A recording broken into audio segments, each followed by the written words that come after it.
Well, 104 plays today, and then special teams, so we got a lot of work done, which was good. We were able to see a lot of players. I think we saw everybody today out on the field in some way, shape, or form. Special teams, first, seconds, thirds, whatever it might have been. Got a lot of tackling in, which was important for us because we've been in soft shell spiders the last 2 practices. Try to get as many guys back healthy as we can. Stayed healthy today, which is important in all scrimmages. And then give us a chance to keep getting after it and see if we can get better for next Saturday night.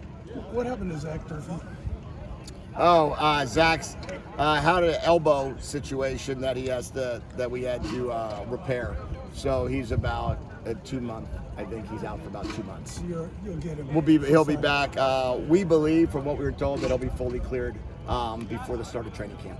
Coach, I know you're looking at the film, but leading up to next Friday, and not quite the specifics, but what does the next week look like for you in terms of preparation for that day? Well, we've got 5 practices left before we have our spring game, and we're not really looking to prepare for that Friday spring game as much as we are seeing can we get better at what we do, right? Our mantra is practice is everything, and everything we do has to do with practice.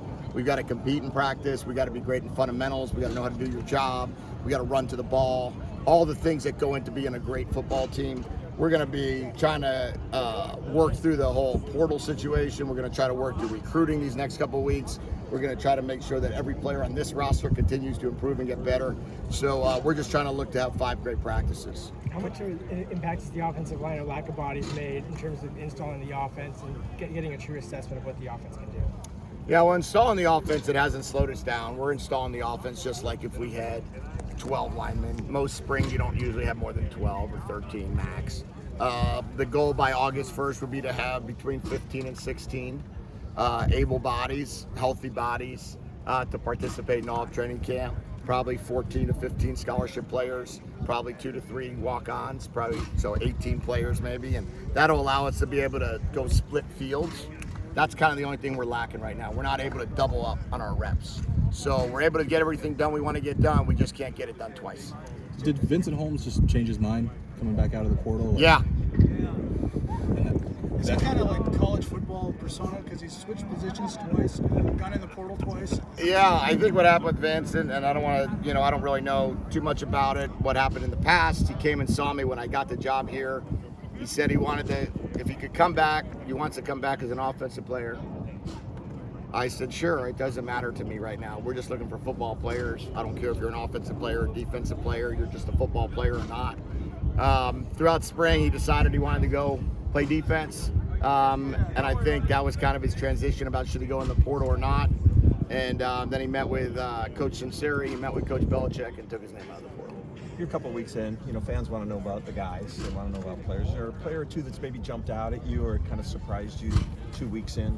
I would say Carson Bruner has done great of leading the pack. I think his leadership is clear. He's a good athlete. He makes a lot of plays. He's physical. He looks like he's gotten bigger in the 3 months. He looks like he's just put on more size. And so he's been a really, really nice standout for us. I think Drew has a party. He's done really well. Excited to see him as he continues to evolve as part of the offensive line. And Adam Muhammad has really stood out to me. He certainly doesn't run like a freshman. He certainly doesn't look like a freshman. So he stood out. But there's so many guys that have stood out in different spots that have been excited to see kind of their development. Jordan Shaw has done a really nice job. Thaddeus Dixon has shown up. So there's a lot of guys that I'm not thinking about right now, but it's been fun to see every player get better. How would you assess camp so far? How have I assessed camp? How would you assess? It's been good. It's been good. We're just trying to work through what type of football team we're going to be. I told these guys, in about 4 to 6 weeks, we'll know who our team is for 2024. And then when we know who that team is, then that team is going to take us all the way through, hopefully, January. So until that time, we're just going to work on becoming as good of a player as we can become, embracing the culture of hard work, understanding what embracing the grind actually really means, and then see if we could develop a locker room and a group of players around this locker room that want to do it our way. And that's what camp's for.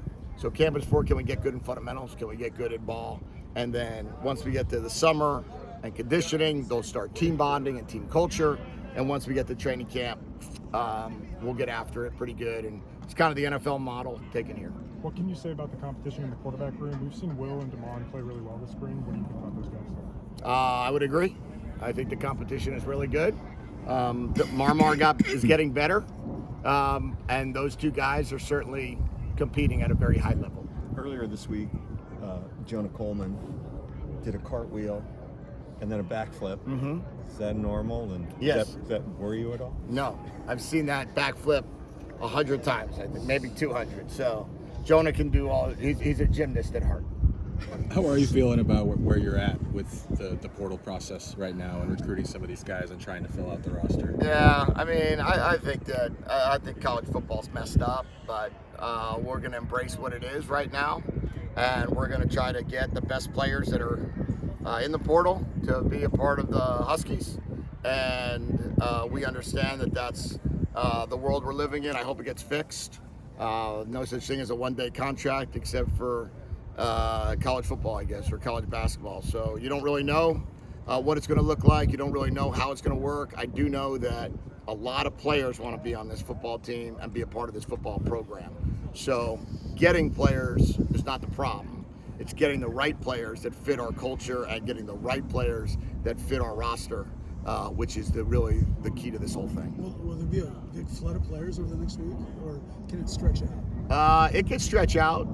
They can't go in the portal anytime after May 1, but you can acquire guys that are in the portal after May 1. But I would say by middle of May, we should know exactly who are the 85 scholarship players. We should know exactly who are our 25 walk-ons, give or take maybe about 5 spots. When do those guys sign? When you get them in? Transfer? Yeah. Transfer signs their first day of class, so June 17th. Other than offensive line, is there any other position in the portal that you're targeting that's a really definite need? Oh, we're targeting every position, and we're continuing to try to bring great talent here. And as we've said, before, rising tides lift all ships. So if we can go get a great player at a position, then I believe that'll make the players we have here just play better. And it's kind of what the expectation is. I've told the guys this every practice or every meeting. Our job is to try to find people that can replace you, and your job is to be irreplaceable. Okay? All right. Thank you.